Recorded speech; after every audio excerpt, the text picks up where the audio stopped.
Hi guys, this is Teresa Kramerova speaking, the guide in the realm of the mind, and my dear guest is Estrela.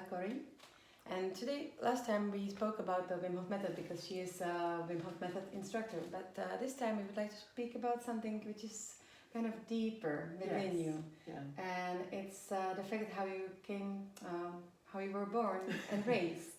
Because there is something which is kind of untypical. So would you please share your story with us? Yeah, sure. It's no longer a secret. So I'm an adoptee. So I'm adopted. So I was born in Brazil with Brazilian parents, and then I was adopted by English parents. And I left Brazil when I was 5, and then came over to England and was educated and lived there ever since. So yes, and I think since discovering the Wim Hof method with the breathing technique especially, was a real sort of eye-opener of my feelings that got suppressed over the years, which is quite natural. You know, I appreciate I needed to have a mask or a warrior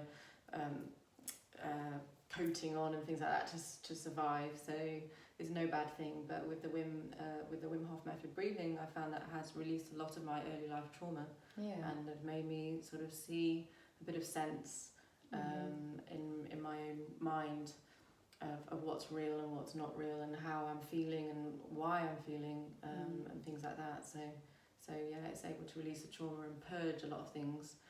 Like the best way I can describe it is like a paperweight with the snow. And you just shake that and it lands and it settles in a different way. And the settling in a different way has given me a lot of clarity. And a lot of peace. That's true. I know that the fact that you've been adopted really somehow changed your path. And it's like a strong beginning of your journey. And now when you're adult, it makes sense. It starts to make sense, right? It's just you understand.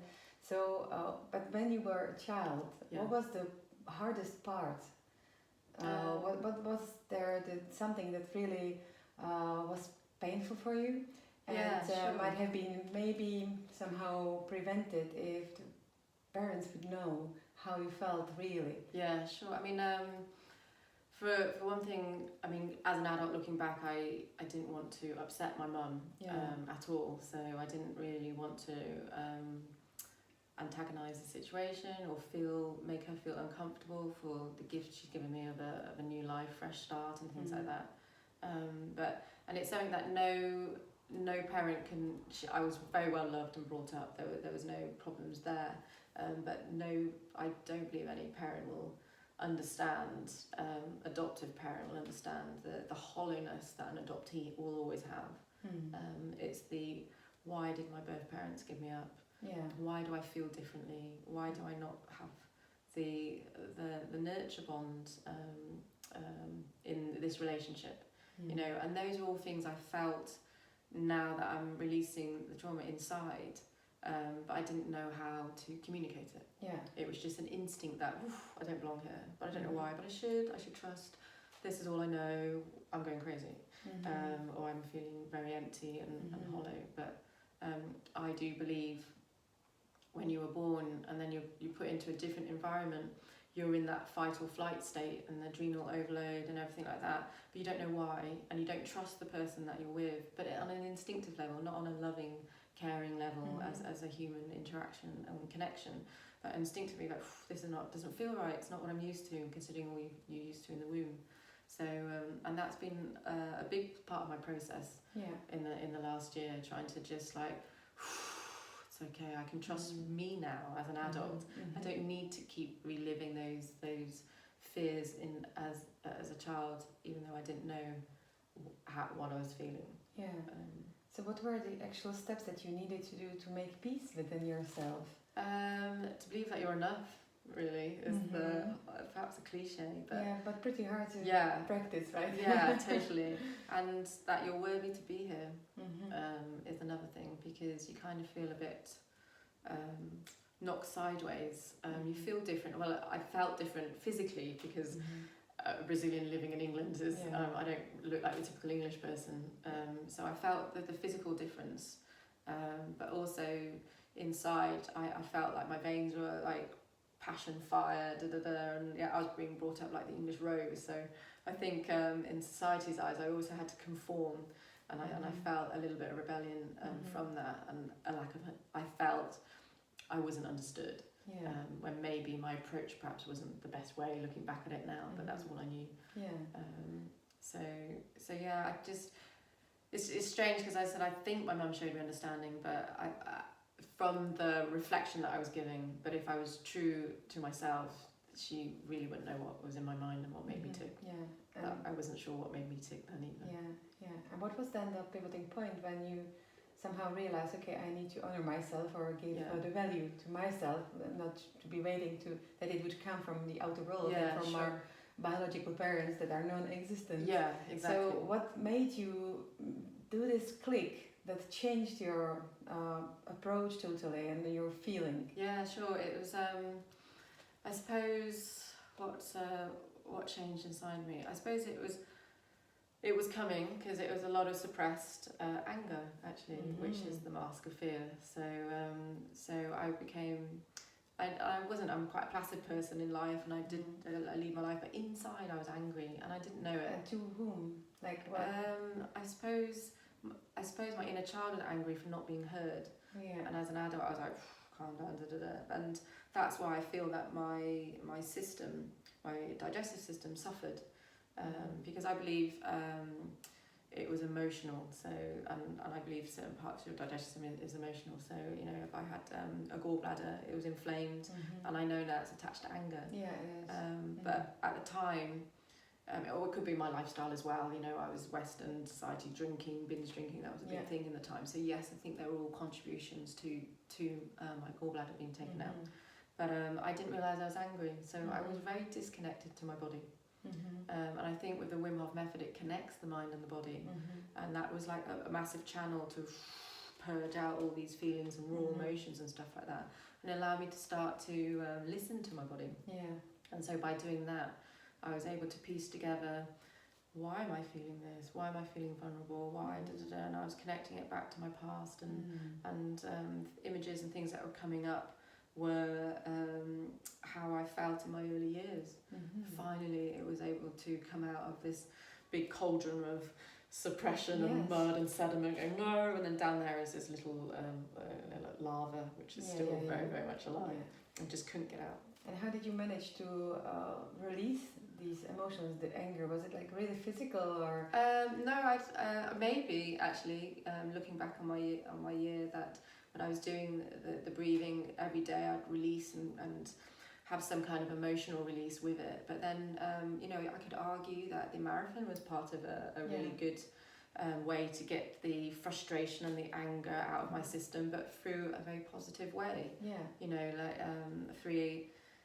Was it 5 hours to 10 hours of running from the ultra and being able to run, I can do this, mental focus was just a really good release of get it out of you. So you use this energy in a positive way, like an engine for you to run. Exactly. So I never ran before. I never ran that distance before or anything like that, but I felt physically fit to do it from the physical side of the cold exposure, because it really helps your arteries and circulatory system. You're talking about the Wim Hof method? The Wim Hof method, And then from a mental state, I had the focus going in, I can lock in now and things like that. And then from an emotional state, it was probably a really nice release of get it out of you, run, probably like Forrest Gump, run.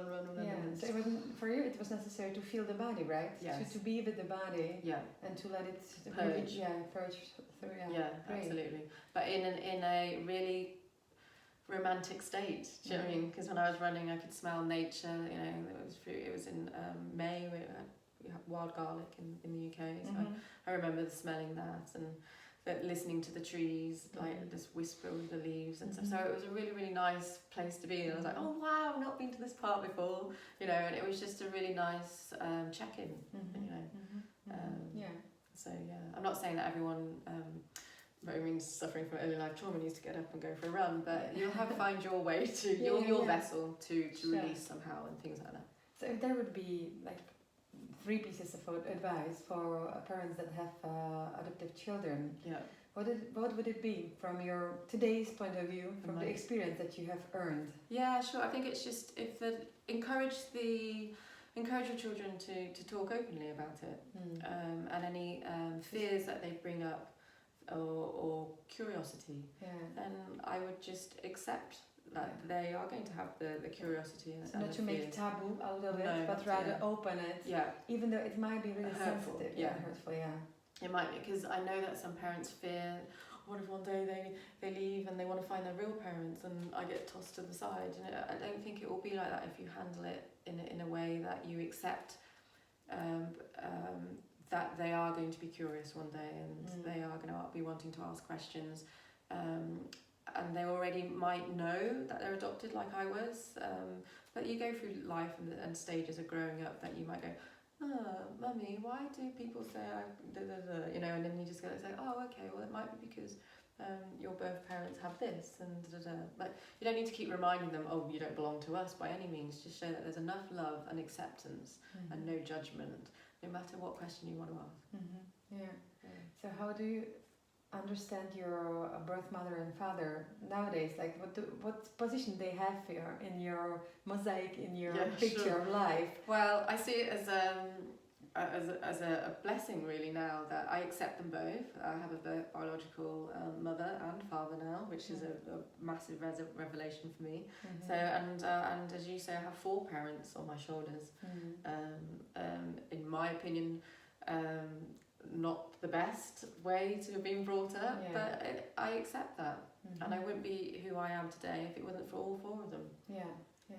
And that's such a and actually it's really cool, you know, in a way that I have this unique perspective on all 4 now, rather than just burdening the one. Like I brought up with a single parent, and I put a lot of pressure on my mum when I should have actually separated 4 people's responsibility, not just my mum. So and I was perhaps a little bit too harsh on her when I was growing up, but that's all I figured. That's all I could react to, was the one that was left standing there picking up my pieces, you know. And it wasn't necessarily anything that she'd done, but it's all this tension inside of me. But so now I accept it is what it is, and just carry on. I will never find my birth parents, and that's okay now. I believe now I'm definitely whole without knowing them. You know, I know some people like, I need to find them out through who I am, and I used to be like that. And now I'm just like, you know what? I don't need them to accept who I am. Oh, that's powerful. Yeah, it took a long time to get here. The process has been up and down. So, but yeah, it's nice to feel whole, and even like the smallest thing, like I'd never called anywhere home, and it was. But home's in the heart, you know, and wherever I make it and wherever I am in the world, it's home for me, you know. Nice. So yeah. Great. Oh, thank you. Lovely talk. Thank you very much. Cool. Thank you for your openness. Cool. And see you again, guys. Great. Bye bye. Have a nice day.